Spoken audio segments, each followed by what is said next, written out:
Good morning. It is.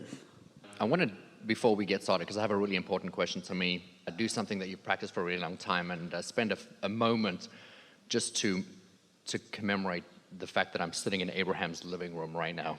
And I want to thank you for everything. I want to thank, obviously, Ms. Hicks for the opportunity to be in this energy and to allow us to be here today. We are all in this together. Yes, we are. And we also want to let you know that we'll come directly to your living room. But today I came to yours. My question is being answered as is everybody's, I would imagine, through the entire course of this experience. And so thank you for that. My reason for sitting here now is I am in the process of formulating a book that I'm trying to write about how one, through my experience, masters self so that we can move forward and live the life of our dreams. You've touched on everything from meditation to gratitude, obviously, to being present, to trusting, which I think trust is the most important. What else out of all of that do you feel would be the most important aspect I could or should include in that body of work? And the intention of the book, what is the message you want to impart to those who read it? That we have the power and the potential to be anything that we want to be, but most people don't believe that we are fully equipped or capable to do what we want to do and achieve. And so it's basically what we're talking about here. Yes. And you're wanting an index?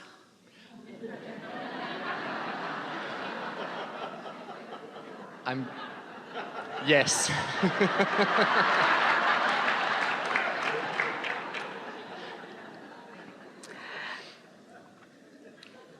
We appreciated your opening remarks here because what you acknowledged, we're going to take a little way around this because it'll be easier for you to hear than if we answer your question head on. And we are going to fully answer your question, so just enjoy this unfolding. We really appreciated your opening remarks because what you said to us, you tried to be very fast as you said it, but what you were wanting to convey to us is that you had several things that you were interested in that all took place before you sat here. And so you were acknowledging what felt to you like a perfect unfolding, getting ready for this next. It was like we were in this vehicle and this vehicle and this vehicle and this vehicle, and now we're at this place of having this conversation. And that is the way it has been today. It is the way that it always is, but it was especially that way today. In other words, a largest number of clickings into place have taken place here today as a result of this perfection in unfolding of this, which leads us to something that came up earlier that we wanted to express with more detail. And that was the subject of our friend who was skiing and collided with someone else who was trying to occupy the same space at the same time. And even the subject of Esther rendezvousing with the elevator in the way that she did, or the people at the airport in the way that she did. And so we want to put some words around this segment for the purpose of a track title, so to speak. We're going to tell you what we're going to tell you, and then we're going to tell it to you, and then we're going to tell you what we told you, because this is really an important thing for you to understand about all of this. So this is what this is about. Infinite intelligence is infinite intelligence. And there are not enough words that could be articulated even in your entire lifetime to adequately describe the knowledge that infinite intelligence holds in relationship to you, in relationship to everything and everything else in the universe. This is mastery of understanding. This world doesn't just go around. This world is created. It is creation. It is not by chance. It is not willy-nilly. It is not airy-fairy. It is not by accident. It is not coincidence in the way humans mean coincidence. It's coincidence in that you're co-creating incidences, but timing of things. The timing of things is a masterful creation that we want you to focus on and just do your best to feel just for a moment. We want you to feel the all things are possible nature of this conversation that we're offering to you here. So a statement that we made that collided with some of your belief systems earlier today was that the night before, Esther's inner being knew what the circumstance of that elevator was going to be the next day.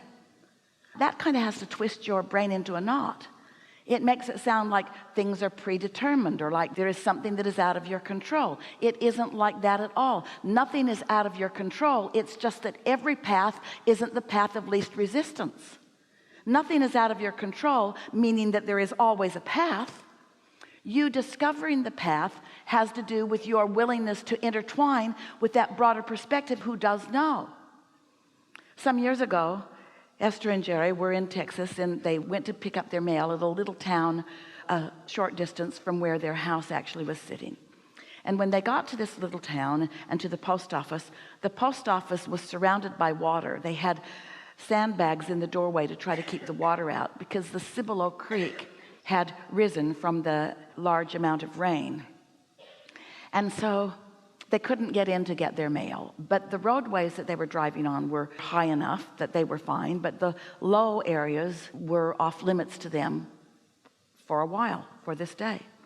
So Jerry said, let's call our friends in San Antonio who own a 1,000-acre ranch sort of right in the San Antonio city limits, and that Cibolo Creek runs right through their property. So if the creek is over its banks here, it's soon going to be over its banks there. And it runs right through a pasture where they have cattle and equipment. And so they called them and said, hey, just want you to know the Cibolo's over its banks and it's headed your way.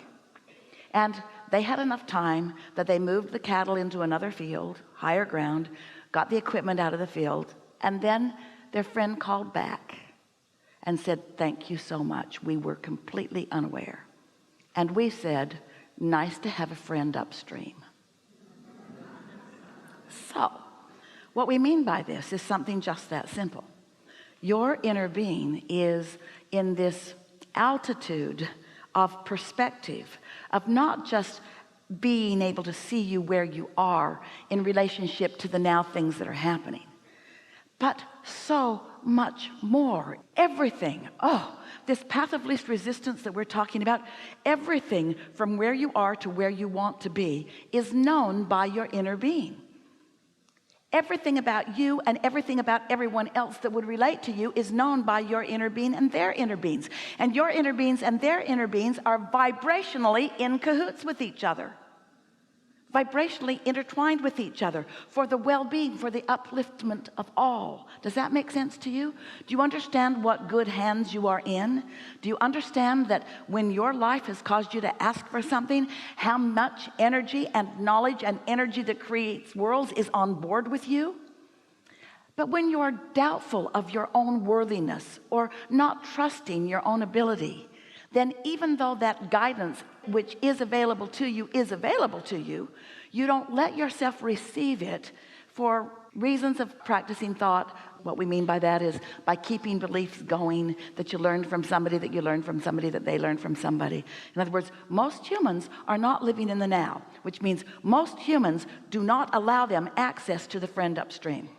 And we just cannot speak clearly enough the intelligence, the love, and the capability of that friend upstream. So much so that all things are understood because energy is in motion. And energy that is in motion is understandable by non-physical. And the way the energy that is in motion is turning out is understood by non-physical. This is not a guessing game. This is not an if game. So most humans hearing something like this would say, well, then why don't you make it clearer? Why don't you make what you know more clear to me so I will know it? And we say to you, what could be more clear than when you have the thought of skiing today that you feel yucky? What could be more clear? In other words, that's communication with every cell in your body. That's communication with you. Now, it's not your inner being saying, don't do this. This is your inner being looking somewhere else and you going somewhere that your inner being isn't looking. That's all. This isn't your inner being trying to keep you from doing things. This is your inner being just always pointing you in the direction of what your inner being knows you want. Because your inner being knows who you were coming in, knows who you were as non-physical energy, knows who you've become because of every step of your life, and has watched every single incremental change in your determination of who you are and what you want, and is right there ready to assist you. And here's the thing we so want you to hear: inner beings ready to assist everyone else. Talk about win, win, win, win, win, win. This can take a while because there's billions of you. Win, win, win, win, win, win, win, win, win, win, win, win, win. Oh. So now what was your question? You answered it. You answered it beautifully and perfectly. Thank you. But speak it again. Speak your question again so that everyone will feel the fullness of what just happened. It's hard to even find it because the answer is a stronger vibration, but find your question. My question was actually more specifically tied to a book, but the answer was about my action to create the book.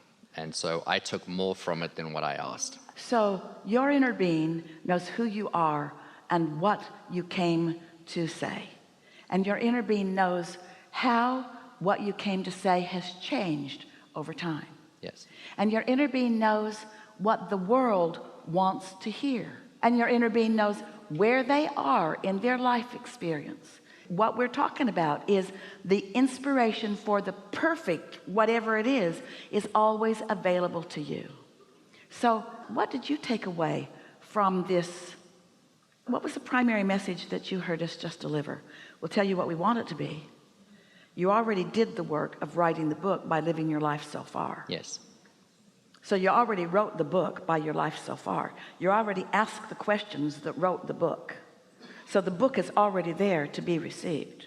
So is your work to figure out what to put in the book? Abraham got this and this and this and this. What should chapter 8 be? Or is the book already written and what you want to do is just get into the receiving mode and receive the book? And what is the book that you want to write? The book that will meet people where they are and take them to the next vehicle.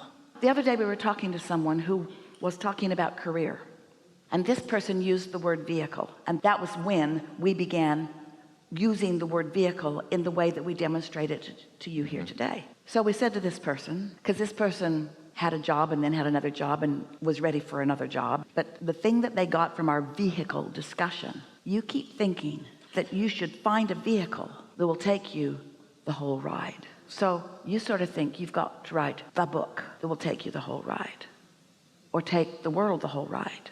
Oh, just going to write the book. And it's going to feel good as you write it. And those who are ready for it will benefit from it greatly. And everyone on the planet isn't ready for the book that you're ready to write. But everybody on the planet doesn't need to be ready for the book that you're ready to write. And your inner being knows the book that you're ready to write, and knows the people who are ready for the book that you're ready to write. That whole rendezvous will be orchestrated at an unseen level that you may trust. So when you get your head out of that game, your inner being knows what stocks will pay off. Your inner being knows where you are in relationship to that. Your inner being knows where the lottery ticket is. Your inner being knows everything that you think that you want to know. Your inner being knows when your best passage through traffic is. Your inner being knows when the flyer is going to come down the mountain and is going to try to occupy that space, and will help you not try to occupy the same space. All things are known, and things that Esther's vocabulary does not have the ability to articulate. You getting the picture? This is big stuff. This is big stuff. This is big knowing, and you may trust it. And most of all, and you're not going to get this just from our words, you are worthy. It's time for you to let what you will call these blessings in. You are worthy.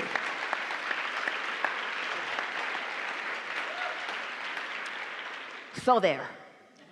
This felt really good, and we should do it again. Thank you. There we go.